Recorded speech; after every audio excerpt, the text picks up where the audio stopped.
ദൈവത്തിൻ്റെ അതിപരിശുദ്ധമായ നാമം മഹത്വപ്പെടുമാറാകട്ടെ. ദൈനംദിന അപ്പം എന്ന അനുദിന വചനചിന്തയിലേക്ക് ഏവർക്കും സ്വാഗതം. ഇന്ന് നന്മ ചെയ്യുക എന്ന വിഷയത്തെ ആസ്പദമാക്കി ചില കാര്യങ്ങളെ നമുക്ക് ചിന്തിക്കാം. അതിനാധാരമായ ഒരു വാക്യം വായിക്കാം. റോമർ 2:10 നന്മ പ്രവർത്തിക്കുന്ന ഏവനും മഹത്വവും മാനവും സമാധാനവും ആദ്യം യഹൂദനും പിന്നെ യവനനും ലഭിക്കും. സ്വകാര്യ പ്രാർത്ഥനയുടെ ശക്തി നാം മുട്ടുകുത്തി നിൽക്കുമ്പോൾ പോലും മറ്റുള്ളവർക്ക് വളരെയധികം നന്മ കൊണ്ടുവരാനുള്ള കഴിവിലാണ്. പ്രാർത്ഥനയിലൂടെ നമുക്ക് നിരവധി ജീവിതങ്ങൾക്ക് ദിവ്യ ആശ്വാസം, സമാധാനം, സന്തോഷം, സംതൃപ്തി എന്നിവ നൽകാൻ കഴിയും. സമയത്തിൻ്റെയും സാഹചര്യങ്ങളുടെയും പരിമിതികൾ കാരണം ഓരോ വ്യക്തിയെയും നേരിട്ട് കണ്ടുമുട്ടുകയും സഹായിക്കുകയും ചെയ്യുന്നത് അസാധ്യമായിരിക്കാം. പക്ഷേ പ്രാർത്ഥന ആ തടസ്സങ്ങളെ മറികടക്കുന്നു. ആവശ്യമുള്ളവർക്ക് വേണ്ടി നാം തീക്ഷ്ണമായി മധ്യസ്ഥത വഹിക്കുമ്പോൾ കർത്താവ് സമയം, ദൂരം, ഋതുക്കൾ എന്നിവ മറികടന്ന് പ്രവർത്തിക്കുന്നു. അവരുടെ ജീവിതത്തിൽ അത്ഭുതങ്ങൾ ചെയ്യുന്നു. ഞാൻ സമീപസ്ഥനായ ദൈവം മാത്രമാകുന്നുവോ, ദൂരസ്ഥനായ ദൈവവുമല്ലയോ എന്ന് യഹോവയുടെ അരുളപ്പാടെന്ന് യിരെമ്യാവ് 23:23 പറയപ്പെടുന്നു. വിദൂരദേശങ്ങളിൽ അധ്വാനിക്കുന്ന മിഷണറിമാർക്കായി മുട്ടുകുത്തി പ്രാർത്ഥിക്കുക. അവരുടെ സുരക്ഷയ്ക്കും ദൈവം അവരെ ശക്തമായി ഉപയോഗിക്കുന്നതിനും ആഫ്രിക്കയിലെ ഇരുണ്ട ഭൂഖണ്ഡങ്ങൾ പോലുള്ള വെല്ലുവിളി നിറഞ്ഞ പ്രദേശങ്ങളിൽ പ്രവർത്തിക്കുന്ന ശുശ്രൂഷകർക്ക് വേണ്ടി മധ്യസ്ഥത വഹിക്കുക. കമ്മ്യൂണിസ്റ്റ് രാഷ്ട്രങ്ങൾ ഉൾപ്പെടെയുള്ള അടിച്ചമർത്തൽ ഭരണകൂടങ്ങളിലെ പീഡനങ്ങൾക്കിടയിലും ധീരമായ സാക്ഷികളായി നിൽക്കുന്ന വിശ്വാസികളെ ഉയർത്തുക. നിങ്ങളുടെ പ്രാർത്ഥനകൾക്ക് അവരെ പ്രോത്സാഹിപ്പിക്കാനും അവരുടെ വിശ്വാസം ശക്തിപ്പെടുത്താനും അവരുടെ ജീവിതത്തിൽ ദിവ്യ ഇടപെടൽ ക്ഷണിക്കാനും ശക്തിയുണ്ട്. നിങ്ങളുടെ ഹൃദയംഗമായ മധ്യസ്ഥതയിലൂടെ ദൈവത്തിൻ്റെ കൈ ചലിക്കുന്നു.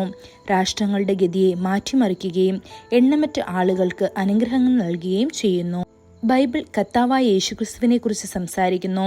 നസ്രയനായ യേശുവിനെ ദൈവം പരിശുദ്ധാത്മാവിനാലും ശക്തിയാലും അഭിഷേകം ചെയ്തു.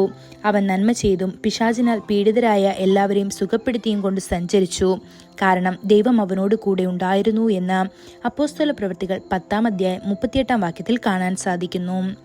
ഭക്തിയും പ്രാർത്ഥനയുമുള്ളൊരു മനുഷ്യനായിരുന്ന ഇയ്യോബിനെ പരിഗണിക്കുക. ഓരോ പ്രഭാതത്തിലും അവൻ തന്റെ മക്കൾക്ക് വേണ്ടി മധ്യസ്ഥത വഹിക്കാൻ അതിരാവിലെ എഴുന്നേറ്റു. യാഗങ്ങൾ അർപ്പിക്കുകയും അവരെ വിശുദ്ധീകരിക്കുകയും ചെയ്തു. തിരുവെഴുത്ത് രേഖപ്പെടുത്തുന്നു, വിരുന്ന് ദിവസങ്ങൾ കഴിഞ്ഞപ്പോൾ ഇയ്യോബ് അവരെ ആളയച്ച് വിശുദ്ധീകരിക്കുകയും അതിരാവിലെ എഴുന്നേറ്റ് അവരുടെ എണ്ണമനുസരിച്ച് ഹോമയാഗങ്ങൾ അർപ്പിക്കുകയും ചെയ്യും.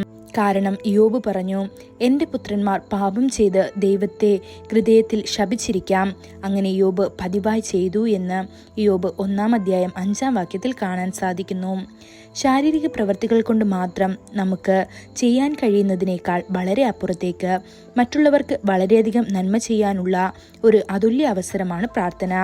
എണ്ണമറ്റ ജീവിതങ്ങളിലൂടെ അലയടിക്കുന്ന അനുഗ്രഹങ്ങൾ അത് കൊണ്ടുവരുന്നു. ദൈവമക്കളെ, വ്യക്തിപരമായ പ്രാർത്ഥനയിലൂടെ ആയിരക്കണക്കിന് ആളുകൾക്ക് ദിവ്യാനുഗ്രഹങ്ങളുടെ ഒരു ചലനമാകാനുള്ള പദവി നിങ്ങൾക്കുമുണ്ട്. ഈ വചനങ്ങളാൽ ദൈവം നമ്മെ ഓരോരുത്തരെയും അനുഗ്രഹിക്കുമാറാകട്ടെ. കൂടുതൽ ധ്യാനത്തിനുള്ള വാക്യം ഉൽപ്പത്തി പുസ്തകം 4:7 നീ നന്മ ചെയ്യുന്നു എങ്കിൽ പ്രസാദമുണ്ടാകുകയില്ലയോ? നീ നന്മ ചെയ്യുന്നില്ലെങ്കിലോ? പാപം വാതിൽക്കൽ കിടക്കുന്നു, അതിൻ്റെ ആഗ്രഹം നിങ്കിലേക്കാകുന്നു, നീയോ അതിനെ കീഴടക്കണം എന്ന് കൽപ്പിച്ചു. ഇന്നത്തെ ബൈബിൾ വായന രാവിലെ ലേവ്യ പുസ്തകം 19-20 വൈകുന്നേരം മത്തായി 27 51 മുതൽ 65 വരെയുള്ള വാക്യങ്ങൾ. ആമേൻ.